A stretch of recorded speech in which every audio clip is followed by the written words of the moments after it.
As you might expect, the NBA has all sorts of rules to try and keep things fair and focused and fun for the players and fans in the sport. But sometimes their rules and such get so detailed and specific that it's honestly a bit odd at times to hear what you can and can't do in the league. Allow us to show you some things that you didn't know the NBA banned forever. Be sure to like the video and subscribe to the channel. Number 8. Respect the backboard. In the NBA, you don't expect the backboard to break after a person goes for a slam, or for the whole hoop to collapse because someone dunked on it too hard. Yet, as you all likely know, it has happened a few times in NBA history, and as such, they've made a rule to ensure that players don't try and break the backboard, even though it's unlikely via certain reinforcements. Should it happen now, the basket won't count, and the player will be given a technical foul for unsportsmanlike conduct. A fine may also be issued. There's a lot of fallout for a single act, but again, they don't want this to happen again because when it does happen, it stops the game and can even delay to another day depending on the damage done to the backboard. The last time this was a problem was in 1993 on 2 separate occasions. The first being Shaquille O'Neal having the entire hoop be damaged after a slam, as well as Chris Morris cracking the backboard during the same year against the Chicago Bulls. Will this particular rule ever be enforced again? Hard to say, but if it does happen, it'll be interesting to see how the player reacts to it. Number 7. Logos on nothing but.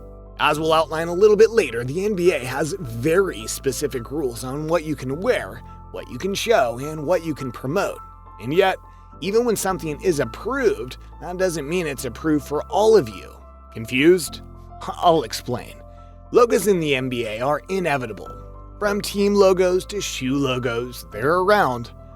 But they can only be on a certain approved items like shoes. And if you're foolish enough to go and try to put it on somewhere else, you'll be forced to cover it up or remove it. New York Knicks forward Iman Shumpert found that out the hard way.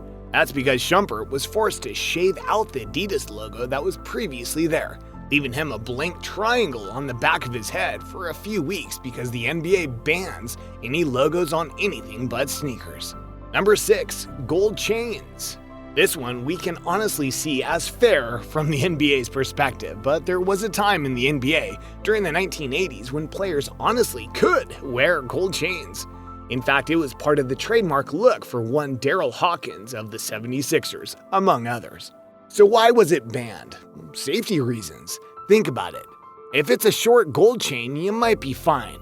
But if it's long, with all those hands flying around your face when you have the ball, all it takes is one wrong thrust, that opposing arm or hand gets caught in your chain, and all of a sudden you're being choked out. They can be worn for exhibitions like the dunk contest, but that's it. Number 5. The big balls dance. When it comes to sports, gloating is something that happens whether you make rules for it or not. The NFL and NCAA, among others, have gone to extreme lengths to try and prevent this kind of thing. But eventually, they laxed off a bit. The NBA is also one who has gone to ban certain kinds of dances, including the big balls dance. This refers to a player dropping his hands to the groin area while bouncing them up and down to imply the juggling of large balls. Now, the NBA fines players, usually to the tune of $15,000, when they make the obscene gesture popularized by Sam Cassell. Honestly, we get it. It's a stupid dance, and it can be offensive. Is it the wrong thing in the world? No, but we get trying to keep things clean. Number 4.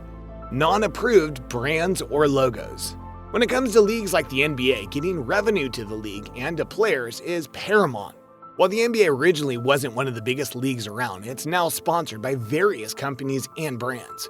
Furthermore, the players themselves are allowed to wear items of certain brands like Nike, Adidas, Under Armour, and more to help show support for them and earn more money, of course. But when it comes to non-league approved or sanctioned brands, you can't wear them on the court.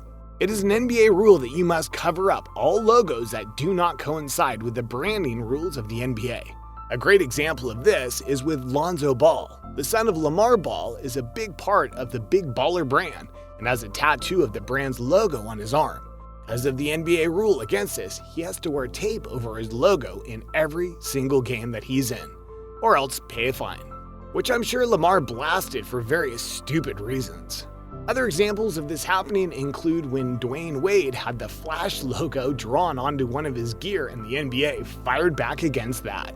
Is this a simple greed thing? More or less. They're trying to protect their sponsors, and if they don't harp down on this, they could be open to lawsuits from brands that may not be associated with certain players, teams, or the NBA in general. Number 3. BandAids. No, really.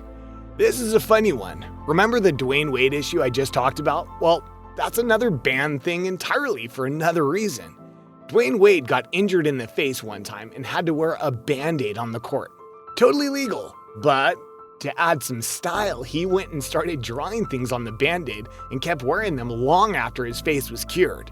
The NBA now bans all Band-Aids that aren't specifically for injuries, and as noted, you can't draw anything on them. Number 2, straw chewing.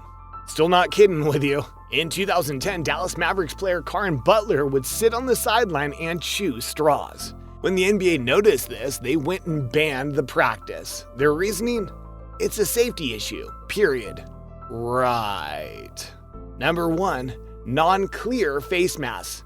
This one happened to none other than LeBron James, believe it or not. During the 2013-2014 season, LeBron had a broken nose. So, like many before him, he put on a face mask so that he could keep playing while protecting his nose. But the mask that was being made for him wasn't ready, so he donned a pure black one made of carbon fiber. Apparently the NBA didn't like that, and so they demanded that he switch back to the clear mask one and make sure he didn't use the black one again. Why? Apparently they wanted to see his face or something like that. And there you have it, a look at the NBA's rules and how specific they've gotten in banning certain things. Do you agree with these rules, or do you think that some of them are just plain stupid? Which ones stick out to you the most? Let us know in the comments below, be sure to subscribe, and I'll see you next time on the channel.